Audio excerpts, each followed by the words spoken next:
Vamos entender como é que funciona nosso DevTools, o carinha que nos auxilia aqui no nosso front-end, né? Como é que a gente sabe quais requisições estão batendo lá, o que eu estou chamando de imagem, o que eu estou chamando de CSS. Não se preocupe, essa aqui é uma aula mais de introdução mesmo, só para a gente entender como é que funciona, começar a se habituar, mas não é...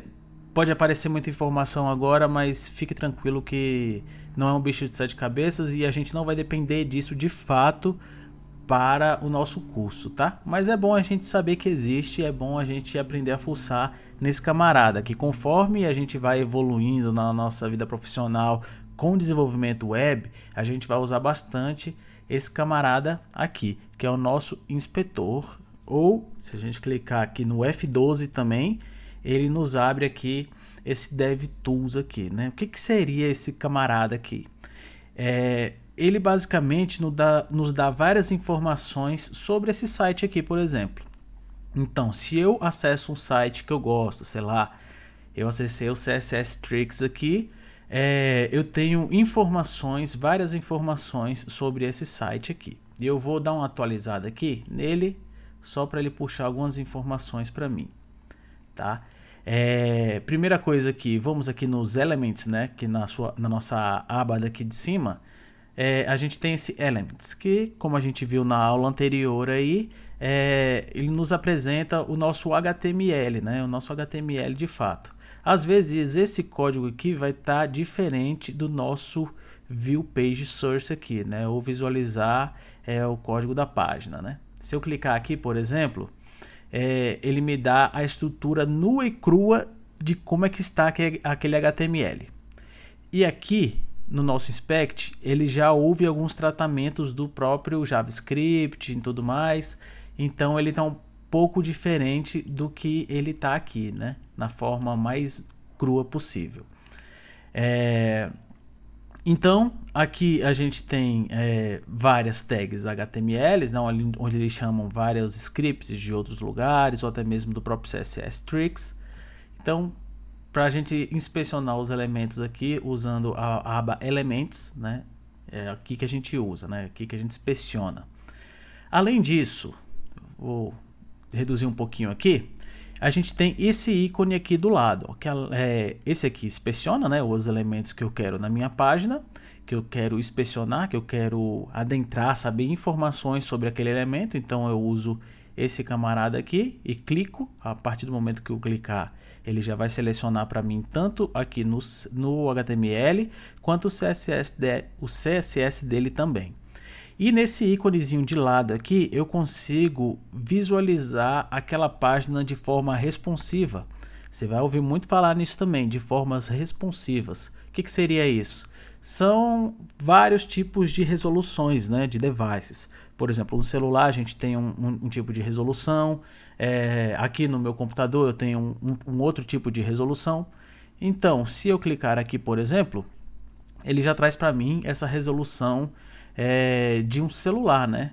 E já percebe aqui que esse site ele já é bem responsivo, né? O que seria isso?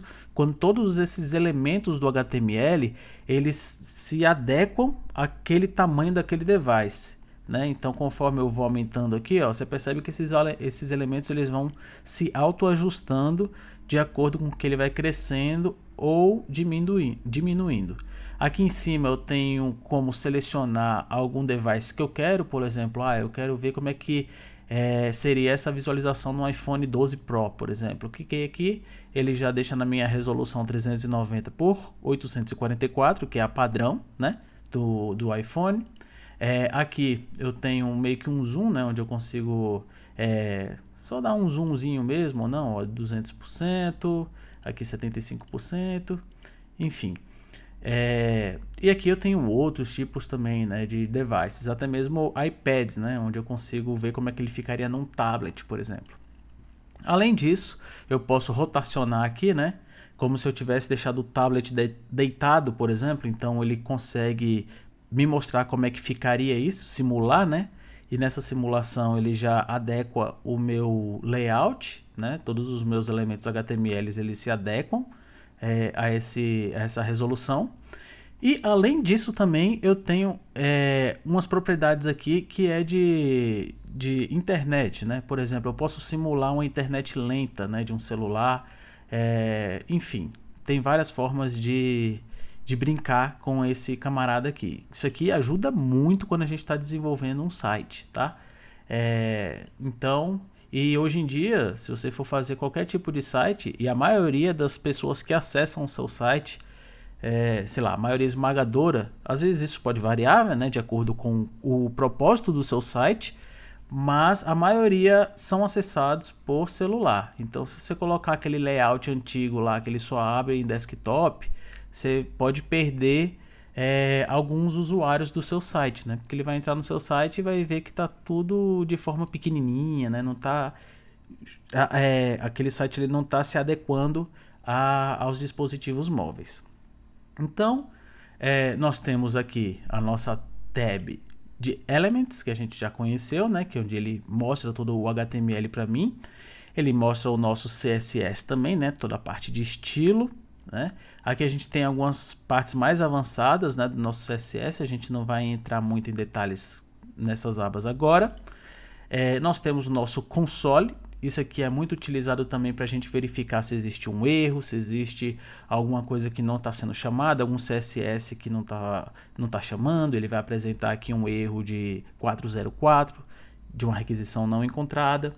Mas não se preocupe, tá? Isso aqui a gente só está dando um overview, né? A gente está só vendo uma coisa ampla de como é que funciona isso aqui. A gente não vai trabalhar de fato com isso aqui tudo não, tá?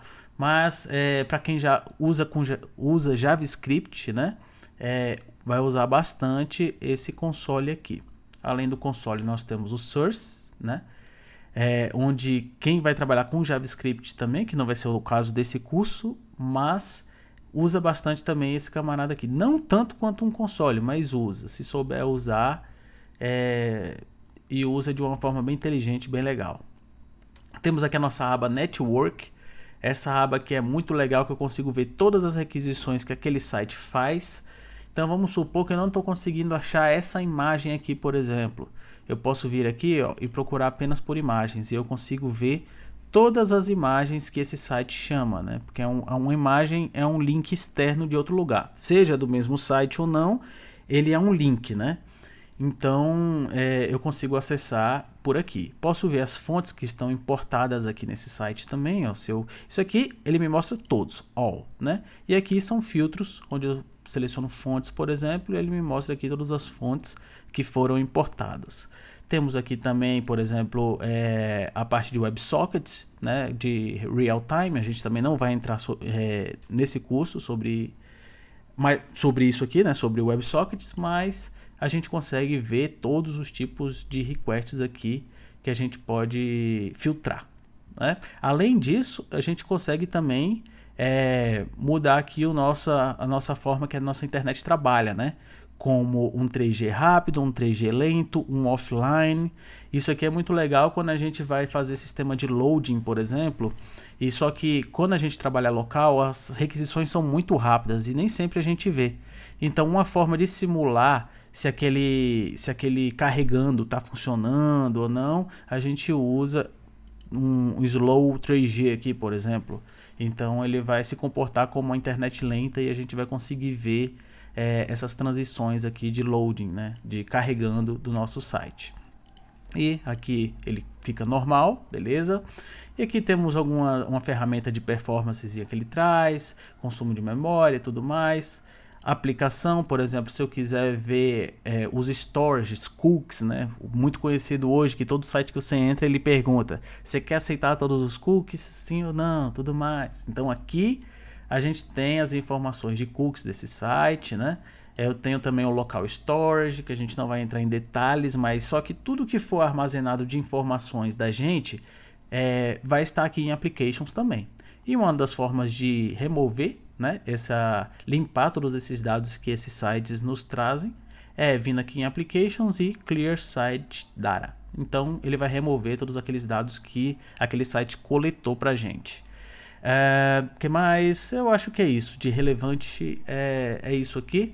É uma ferramenta muito bacana Então, dê uma fuçada aí, entra no site que vocês gostam, tentam pegar uma imagem específica, jogar aqui para uma tab aqui para saber se você conseguiu de fato pegar essa imagem. Isso pode ser besteira, mas é um treino muito bacana para quem está querendo começar e está querendo entender como é que as coisas funcionam, né? Eu lembro que quando eu comecei lá na época do Orkut, eu abria o Orkut e não entendia nada daquilo, né? Um monte de código estranho, um monte de JavaScript, e eu achava tudo muito mágico e eu queria realmente aprender como é que funcionava aquilo ali, como é que funcionava por trás dos panos. E essa ferramenta aqui me ajudou muito nesses sites aqui que me deram inspiração, né, para que eu começasse a desenvolver. Essas ferramentas aqui me ajudaram muito a entender como é que funcionam o site, como é que eu posso aplicar em algum site que eu estaria desenvolvendo, ou alguma tecnologia ou algo do tipo. Beleza? Então, nos vemos na próxima aula. Valeu!